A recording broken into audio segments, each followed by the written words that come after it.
Hello.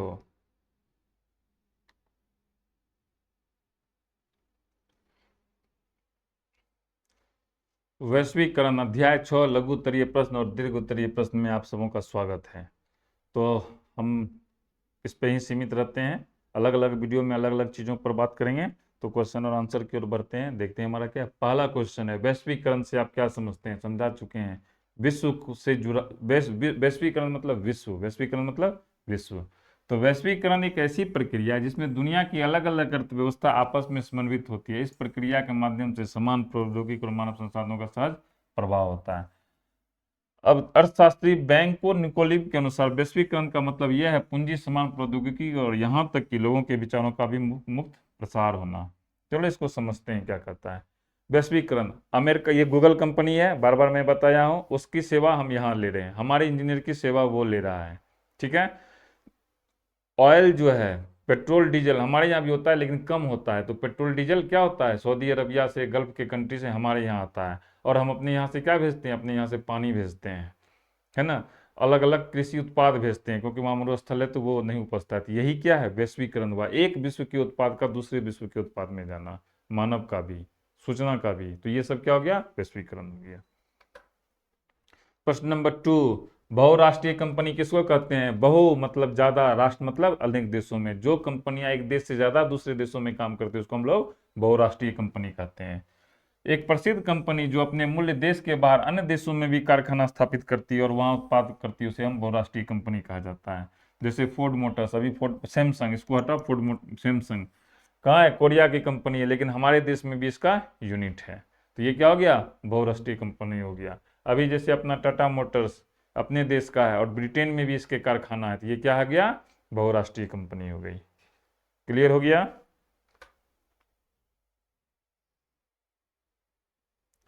विश्व व्यापार संगठन क्या है, यह कब और क्यों स्थापित किया गया। विश्व व्यापार संगठन नाम से ही है, विश्व के बीच व्यापार हो रहा है, तो कोई देश दूसरे देश के साथ बेईमानी न कर ले, इसके लिए इसको स्थापित किया गया। तो देखते हैं। विश्व व्यापार संगठन एक ऐसा अंतर्राष्ट्रीय संस्था है जिसका मुख्य लक्ष्य अंतर्राष्ट्रीय व्यापार को सुगम और सहज बनाना। इसकी स्थापना 1 जनवरी 1995 को हुई और संस्थापक संयुक्त राष्ट्र के सदस्य देश हैं और वर्तमान में इसमें इतने देश सम्मिलित हैं। डब्ल्यूटीओ का मुख्यालय स्विट्जरलैंड के जिनेवा में स्थित है। ये जो जिनेवा है, बहुत क्वेश्चन पूछता है कंपटीशन में। 3 चीज, डब्ल्यूटीओ का फुल फॉर्म, कब स्थापित किया गया और इसका मुख्यालय कहाँ है, ये 3 चीज कंपटीशन में पूछता है। क्लियर हो गया, आगे बढ़ते हैं।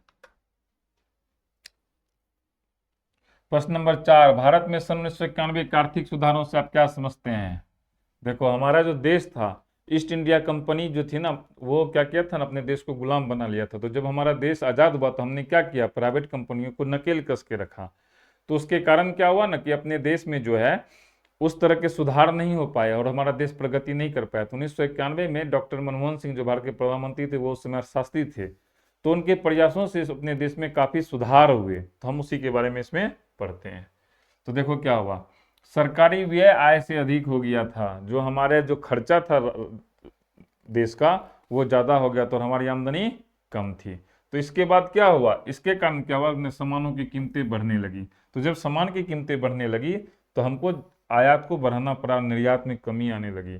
हम क्या करते थे, अगर कोई हमारा घर है, ठीक है, हम अगर ज़्यादा चीज़ें खरीदेंगे, अपनी चीज़ें कम बेचेंगे, तो हमको क्या होगी, हानि हो जाएगी। तो यही चीज़ हुआ। तो उसको रोकने के लिए 1991 में सरकार ने आर्थिक सुधारों का सहारा लिया। इन सुधारों को ही हम 1991 का आर्थिक सुधार कहते हैं। और उसमें ये सब चीज़ें रहा, निजीकरण, प्राइवेटाइजेशन, उदारीकरण, लिबरलाइजेशन, एलपीजी और ग्लोबलाइजेशन। एलपीजी, लिबरलाइजेशन, प्राइवेटाइजेशन और ग्लोबलाइजेशन, जहां उदारीकरण से निजीकरण और वैश्वीकरण का मार्ग प्रशस्त हुआ। तो क्लियर हो गया प्रश्न नंबर 4। अब चलते हैं प्रश्न नंबर 5। उदारीकरण को परिभाषित कर दें। उदारीकरण का क्या मतलब, उदार, अगर हम अपनी चीजें दूसरे को देते हैं और दूसरी की चीजें सहजता से स्वीकार करते हैं तो उसी को हम उदारीकरण कहते हैं। कहता है उदारीकरण का अर्थ है व्यापारिक गतिविधियों, विशेषकर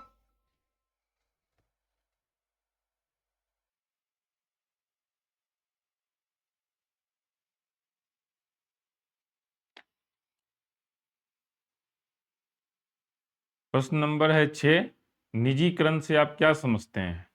तो चलो देखते हैं निजीकरण का क्या अर्थ होता है।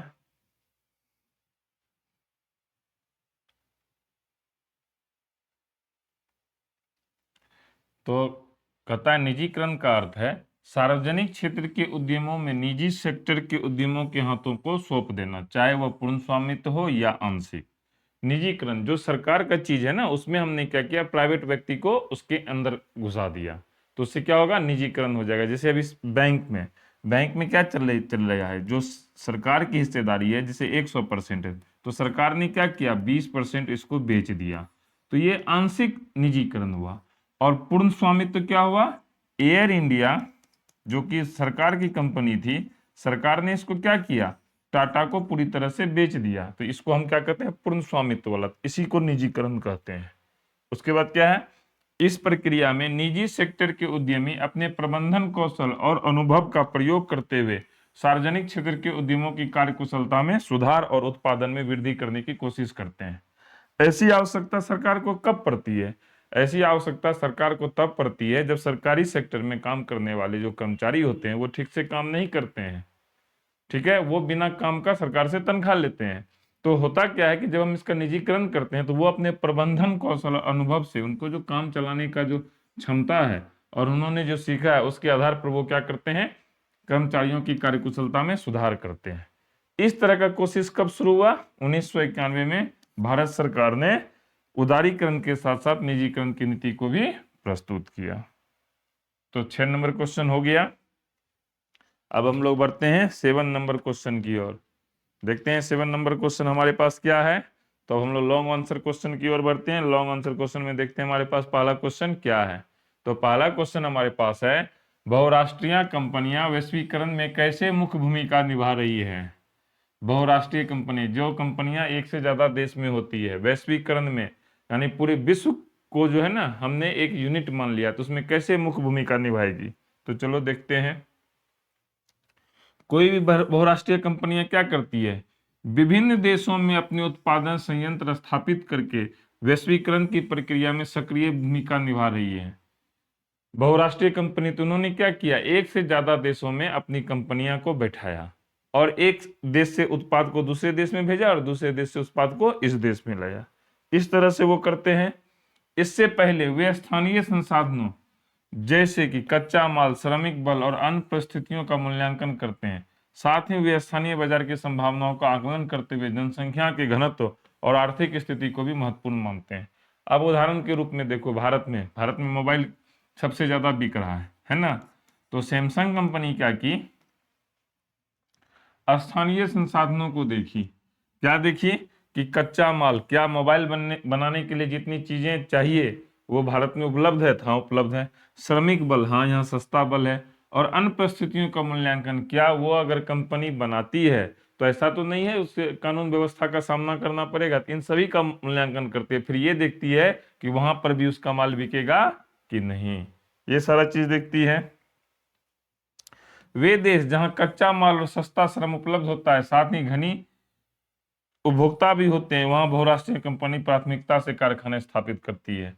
चीन और भारत, ये दो देश ऐसा है जहां कारखाना लगाना सबसे आसान है, क्योंकि यहाँ जनसंख्या भी ज्यादा है और खरीदने वाले लोग भी हैं और साथ ही कच्चा माल भी उपलब्ध है, तो इसलिए चीन और भारत में कारखाने स्थापित किए जा रहे हैं।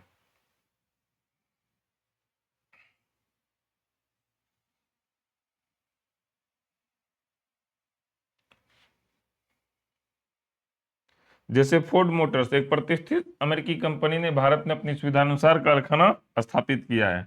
जिस समय ये किताब लिखा गया था उस समय स्थापित किया, लेकिन फोर्ड कंपनी जो अभी भारत से जा चुकी है, पुनः आगमन चाहती है। तो इस तरह से होता है, महत्वपूर्ण भूमिका अदा करती है। तो ये क्लियर हो गया, हमने प्रश्न नंबर 1 को देख लिया। अब हम लोग प्रश्न नंबर 2 की ओर बढ़ते हैं।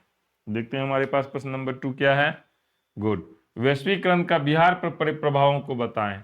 अब बिहार पर प्रभाव कैसे पड़ेगा, जब वैश्वीकरण का कुछ प्रभाव पड़ा होगा, बहुराष्ट्रीय कंपनी आई होगी, तो बहुराष्ट्रीय कंपनी में कुछ कंपनी ऐसी भी होगी जो कृषि में काम करती होगी, तो सकारात्मक प्रभाव देखते हैं।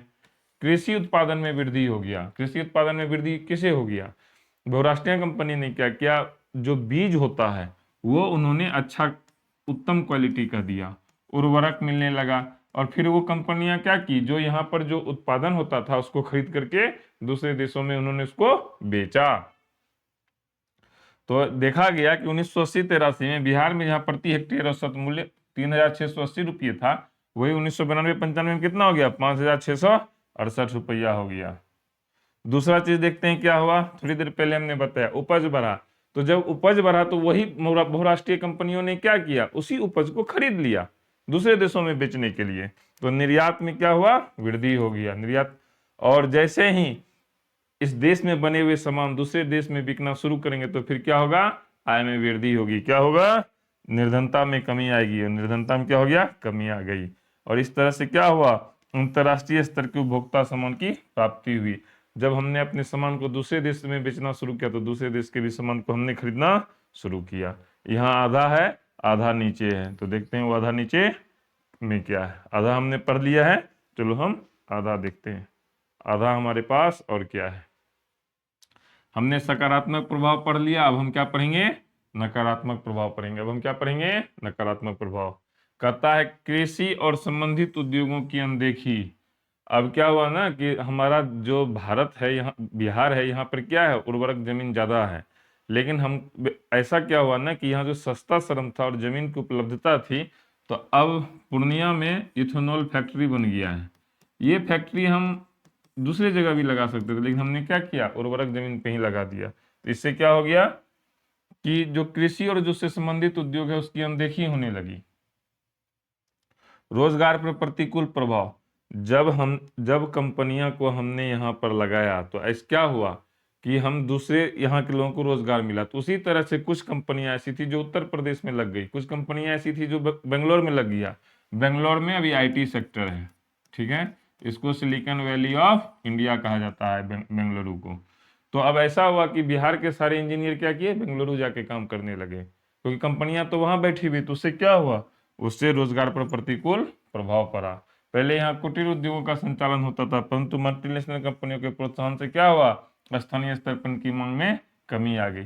पहले से भागलपुर में जो रेशम का उत्पादन होता था, तो क्या हुआ कि यहाँ से बन के सारे जगह जाते थे। लेकिन जब मल्टीनेशनल कंपनियों ने दूसरी जगह कारखाना स्थापित कर लिया तो वो क्या करते हैं, यहाँ से कच्चा माल ले लेते हैं और सामान कहीं और बनाते हैं।